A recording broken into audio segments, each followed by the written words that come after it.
Welcome back. The Rebirth of a Woman is a women's-based movement that's actually providing different artistic platforms for survivors of abuse and trauma. And during this holiday season, they are doing some very special things. They're bringing monthly events to help restore the communities with joy, continuing to educate on implementing actual change, as well as giving back to those people who are in need, as well as younger generations. On November 22nd, the movement will actually be having their second borough food and coat drive happening both in the Bronx as well as in Harlem. Here now to talk a little bit more about it is the founder of Rebirth of a Woman, Mercy Baez. And Mercy, good to have you. Great to be here again. Thank you for having me.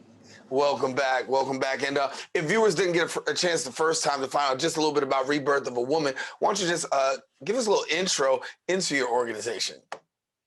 Absolutely. So my name is Mercy Baez. I'm a women's advocate for domestic violence and sexual abuse. And the Rebirth of a Woman was founded in 2016 in New York City, and it provides different platforms for survivors and supporters of survivors of different traumas, specifically started with domestic violence and sexual abuse. And we expanded to all identities and all ages to help encourage, educate, and uplift anyone who may have been experiencing trauma. And so we do provide different platforms. It is on an artistic based level, but we have now our give back events for this holiday season until spring 2021. And we're really excited to continue uplifting and helping our communities of people.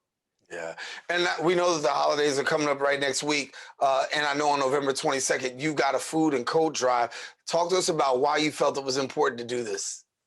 Yeah, so on Sunday, the 22nd, this is going to be our second two-borough food and coat drive. We wanted to target the high traffic locations where we see people that need the most support with any food donations, any clothing donations.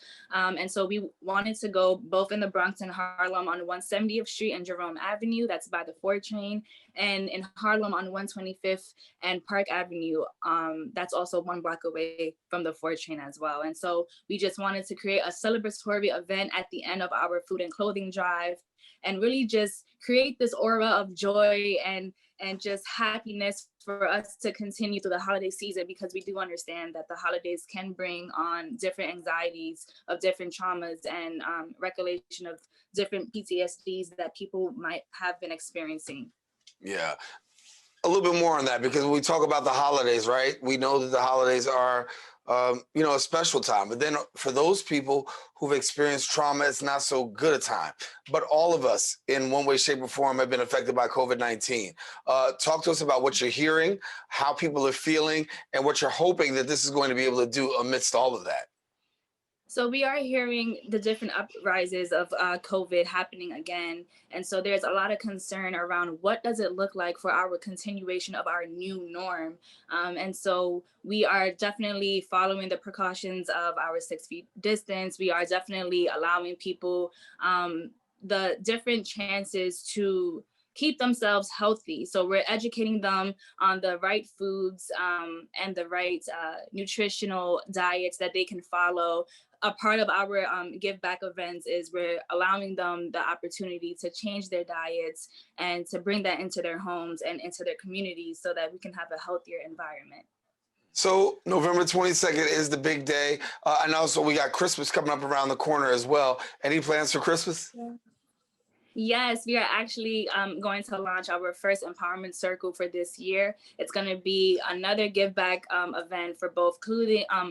For both our clothing and our food drive. And then we're going to have a toy giveaway and a very special celebration. The empowerment circles are very intimate, up to 25 persons at a time. And we're going to start with a mommy and me empowerment circle to bring that back at home and understand how to continue being a mother to your parent, being a parent and a mother specifically to your children during this holiday season.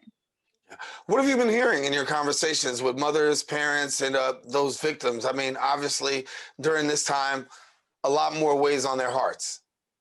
Yes, I've noticed that a lot of children need support with their homeschooling. I've noticed that parents need a lot of support as well with managing the times for homeschooling and for their work period. And I know that COVID has allowed these different anxieties, depression, and PTSD to go to a higher rank specifically because there's different norms that we have to learn how to follow and try to get used to. And so it's something that leaves a lot of families uncomfortable, and they're really excited to have these events to come to feel that warm energy, and to be around other people who too are experiencing similar traumas during this time because of COVID, and just continuing to support one another and just spread that joy.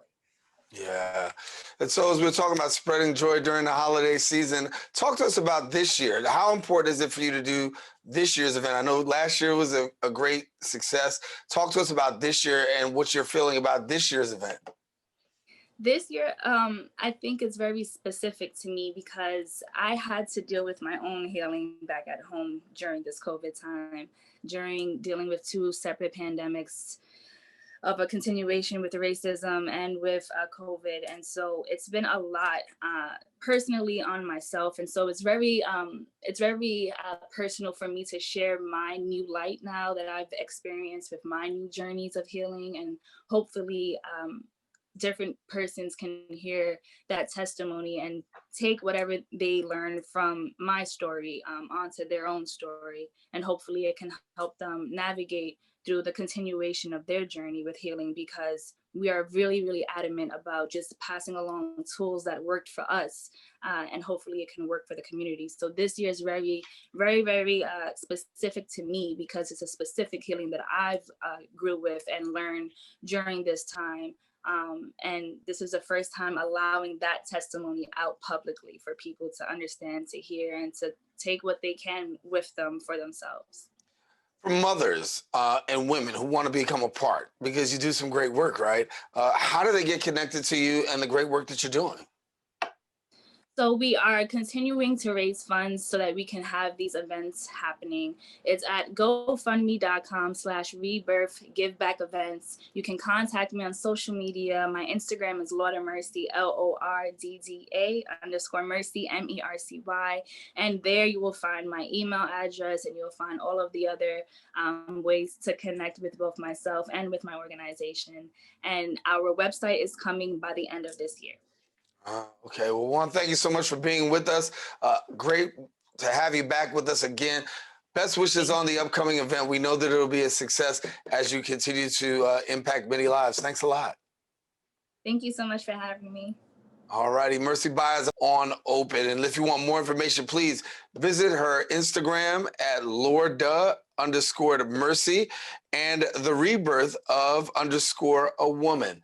And we encourage you, stay with us. Don't go anywhere. We still have more Open coming up. We'll be back in a few.